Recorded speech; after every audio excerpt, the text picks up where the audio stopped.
সাকিব আল হাসান তিনি 3 ফরম্যাটেই তার নিজের অবস্থানটা ক্লিয়ার করেছেন। তিনি কানপুরে কিছুক্ষণ আগে জানিয়েছেন যে তিনি দক্ষিণ আফ্রিকার বিপক্ষে হোম সিরিজ দিয়েই টেস্ট থেকে অবসর নেবেন। তার টি-20 ক্যারিয়ারটা তিনি এরই মধ্যে শেষ হয়ে গেছে বলেছেন, এবং ওয়ান ডেটাতে তিনি পাকিস্তানে যে চ্যাম্পিয়ন্স ট্রফি হবে সেটা দিয়েই তিনি শেষ করতে যাচ্ছেন। ওভারঅল সাকিবের ক্যারিয়ারটা নিশ্চয়ই আমরা দেখতে পাচ্ছি যে একেবারে দোরগোড়ায় দাঁড়িয়ে রয়েছে।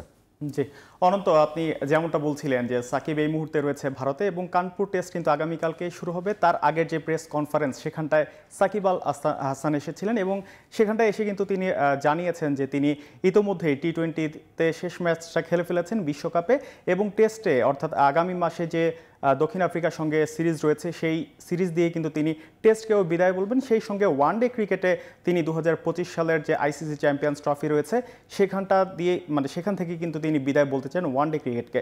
তো সাকিব আল হাসানের ব্যাপারটা আমরা বেশ কিছুদিন ধরে দেখছিলাম, তিনি কিন্তু ব্যাটিংয়ে স্ট্রাগল করছিলেন। তিনি আমরা চেন্নাই টেস্টের কথা যদি বলি, সেখানে তিনি হেলমেটের স্টেপ কামড়ে ব্যাটিং করছিলেন এবং তার চোখের সমস্যা নিয়েও নানা সমালোচনা হয়েছে আমরা দেখেছি। তো বোলিংটাও কিন্তু তার বেশ এই সময়টাতে ভালো হচ্ছে না। আমরা পাকিস্তান সিরিজের কথা যদি বলি, সেখানটায় ভালো বোলিং করেছেন, এরপর সারেতে ইংল্যান্ডের কাউন্টি খেলতে গিয়ে 9টি উইকেট পেয়েছিলেন, কিন্তু তারপর যখন আবার ভারতের বিপক্ষে চেন্নাই টেস্টে এসে তিনি আবারও কিন্তু বল হাতে ভালো করতে পারেনি এবং যথারীতি ব্যাটিংয়েও কিন্তু তিনি সেই আগের যে ধারাবাহিকতা তার ব্যাটিংয়ের সেটা দেখতে পাচ্ছিলাম না। এবং সব কিছু মিলিয়ে আসলে সাকিব আল হাসানের এই শেষ সময়টায় আসলে ভালো হয়তো হচ্ছে না, কিংবা তিনি বুঝতে পারছেন যে বিদায় বলার সময়টা হয়তো তার চলে এসেছে। শাহরিয়ার, আর একটা বিষয় যে আমরা বিসিবি থেকে গত পরশুদিন অফিসিয়াল স্টেটমেন্ট পেয়েছি, যেখানে ইনফ্যাক্ট বিসিবি এবং বাংলাদেশ যেই অন্তর্বর্তীকালীন সরকার রয়েছে তাদের যে আলোচনার মাধ্যমে বলা হয়েছে সাকিব আল হাসানের বিরুদ্ধে মামলা থাকলেও তিনি দেশে খেলতে পারবেন, এবং এটাও কি আসলে তার সিদ্ধান্তকে কিছুটা আসলে ধাবিত করেছে কিনা, কারণ দেশেই তিনি সাউথ আফ্রিকার বিপক্ষে টেস্ট সিরিজ দিয়েই সাদা জার্সিতে তার জার্নিটা আসলে শেষ করতে চাচ্ছেন। জি অনন্ত, আপনি নিশ্চয়ই জানেন যে ক্রিকেটকে মাইন্ড গেম বলা হয়। আসলে মনের মধ্যে তো অনেক রকমের চাপ থাকলে ভালো খেলাটা আলটিমেটলি যায় না। তো রাজনৈতিক পট পরিবর্তনের একটা প্রভাব কিন্তু সাকিব আল হাসানের উপর পড়েছে, সেটা নিশ্চয়ই আমরা সবাই জানি। তিনি সাবেক সংসদ সদস্য ছিলেন।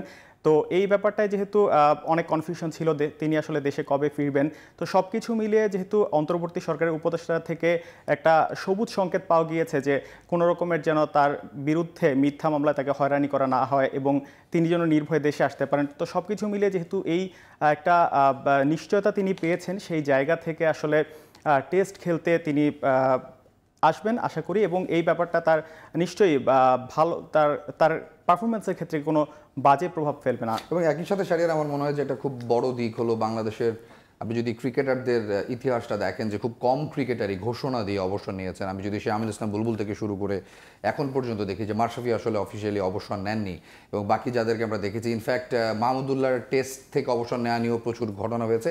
সেদিক থেকে সাকিব আল হাসান আরও একটা উজ্জ্বল দৃষ্টান্ত স্থাপন করে যাচ্ছে যে 3টা ফরম্যাটেই একদম ঘোষণা দিয়ে তিনি অবসর নিচ্ছেন। সো আমার ধারণা যে নিশ্চয়ই তিনি এই কানপুর টেস্টের আগে অনেক বেশি উজ্জীবিত থাকবেন এবং আরও ভালো পারফর্ম করার চেষ্টা করবেন। জি অবশ্যই, আপনি যেটি বলছিলেন যে সাকিব আল হাসান নিঃসন্দেহে আসলে বাংলাদেশের ক্রিকেটের বড় একজন নাম, বড় পোস্টার বয় যাকে বলা হয়। তো এই রীতিটা আসলে আমরা বেশ কয়েক বছর ধরে বেশ কয়েকজন ক্রিকেটারের ক্ষেত্রে দেখিনি।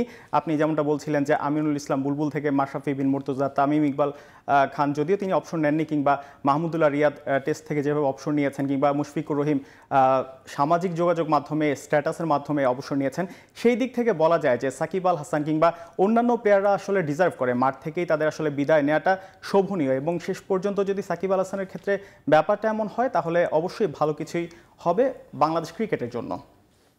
অনন্ত, আপনাকে ধন্যবাদ।